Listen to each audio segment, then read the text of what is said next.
Joining me now here in studio is James Poulos. He's a columnist at the Daily Beast, contributing writer at The Week. He is also national correspondent for RYOT News. What's your reaction to what Mrs. Plame had to say? On the Iran deal? Yeah. Well, you know, this is a cake with a lot of layers, and you got to cut all the way inside to figure out what's really going on. That's tough to do since this is a matter of national security, but here's what I think. We have to take the deal if we want a deal. This is the one that we got. It's not the one that we would want. It's the best that we can get under the circumstances, and I think the administration's hope is to push the Arab states and Israel into closer cooperation because, let's face it, Iran isn't going to wake up as soon as the ink on the deal is dried and decide that they're going to become the most peaceful country in the world. So you would not sign it, or would sign it? Well, you know, that's why I'm a writer and not a politician. I wouldn't. I wouldn't relish that choice. If you were in the Senate, you know, if I was in the Senate, I would be hesitant to sign this deal without some more reassurance that our allies would be able to help keep up what's left of our grand strategy in the Mideast. So those critics of the critics would say, what's the alternative? Well, I think the alternative is pretty grim. That's the problem. Europe wants a deal because they want to do business with Iran again. You've got China and you've got Russia sitting there waiting to capitalize on both Iran's isolation, and if Europe patches it up with Iran, that's good for China and Russia too. So the sad news here is that the U.S. is really the odd man out, and you know, it's too bad that things have gotten to that point, but I think that from a realistic standpoint, you have to admit that they are. So the president, is he between a rock and a hard place here? He's got to look at the world view, right? He's a supporter of Israel, but he's got to consider things other than Israel, right? Yeah, that's right. You know, the Obama administration does deserve credit for avoiding a war with Iran to this point, I think. But across the board in the region, it hasn't been a very good track record. They were totally caught flat-footed by the Arab Spring. They were caught flat-footed by the wave of revolution and counter-revolution that followed. They were caught flat-footed by ISIS. So the administration is looking for a win. They think that they can get one or the semblance of one with the Iran deal. I don't think it's going to satisfy very many critics. But I think the hope is that if you can nudge Iran away from a full-on animosity, then you can maybe rely a bit less on allies who have been shaky in the past, like the Saudis. It is a problem. It is a problem. It's not going to be going away.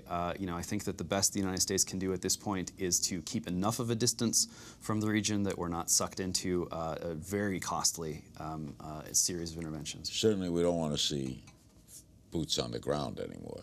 Well, we've already got some in there now, and depending on how things shake out, we might have some more. Now let's discuss some politics. Let's do it. What if Joe Biden comes into the Democratic race?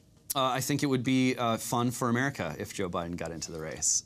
You know, he is the sitting vice president, and it wouldn't be outlandish if he did jump into the race. I think that Hillary Clinton has some clear weaknesses. People are still kind of waiting to see who is going to be willing to challenge her in a serious way. Joe Biden could be that guy if he wanted to. Again, you know, he's not the greatest campaigner in the world, but he's also not the worst. So maybe this is his moment. What does Obama do if Biden announces that he's in? You know, that's a good question. There's been some speculation that he doesn't particularly relish the thought of the Clintons regaining control of the Democratic Party after his 8 years in office. He likes Joe a lot. He does. He does like Joe a lot. They have a close working relationship. They've been through it together. So it's not inconceivable that Obama could wait a respectful amount of time before going ahead and endorsing Biden. I think that would certainly clean things up for him. But it would, you know, it would throw the Democratic Party back into this kind of angsty moment that they were in 2008. What do you make of the Bernie Sanders involvement? Well, you know, Bernie Sanders understands that that Democrats have moved left over the past 8 years, and I think they're ready for his message, and they're always excited when someone comes up from out of nowhere and tells them that they've always been right about everything. You know, it's a feel-good moment for the base. He's turning out sort of great numbers, and he's just a little idiosyncratic enough that he's not this kind of caricature of a far lefty. You know, he's a little bit more moderate on guns than you would expect someone on the far left to be, so he's an interesting guy. All right, James, as we speak, they're getting ready for the Republican debate tonight. 2 debates, the minor leagues, the boys' table, and the senior table. How do you look at that whole conglomerate there of 16? Well, you know, at the big kids' table is Donald Trump, so there will be all sorts of jokes about how big of a big kids' table it is. You recently wrote a piece for The Week entitled, "For the GOP, Donald Trump may be the evil incarnate," literally. Right. So Rick Perry was one of the first of the candidates out of the gate to really take it to Donald Trump. He delivered a really powerful, or at least impassioned speech where he called Donald Trump a sower of discord.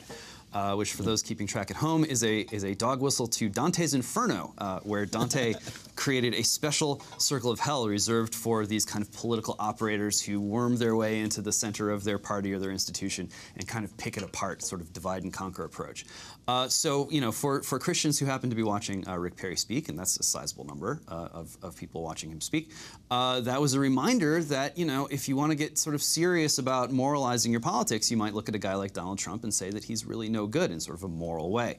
As Trump pivots, which I think he has to now, from being this insurgent guy who can just let loose with all the criticism he wants, to someone who now might actually be polling well enough so that he has to kind of advance a positive agenda of his own. At that point, you got to kind of make the pivot away from sowing discord to trying to sort of rally people around what's now your big base. And to whom would that rally go? Gosh, you know, he's positioned himself in a way right now that he could possibly suck some of the anti-immigration folk away from a guy like Ted Cruz. You know, he's positioned himself in a way where people who are looking for that anti-Jeb Bush candidate might become increasingly interested in him. I think it'll be especially interesting to see how Scott Walker and Donald Trump pair off. You've got the one guy who's got the momentum and he's a complete iconoclast. On the other hand, in Scott Walker, you've got this sort of, you know, not super exciting, but very rock-ribbed Midwestern conservative guy. He's doing the best out of the pack of conservatives, and so I think watching those two interact will be interesting. Will the Iran deal be part of the campaign? If Marco Rubio has any say, it definitely will be. You know, Ted Cruz is another guy who thinks that this is a big mistake. So it's interesting to see the Republicans in the Senate who are running for president. I think they will take the Iran deal into this campaign. This will not be a dull year. No, it will not. We've got no shortage of stuff to choose from. Will you come back? Absolutely. We've planned many shows and want you back. Sounds great. James Poulos, thank you.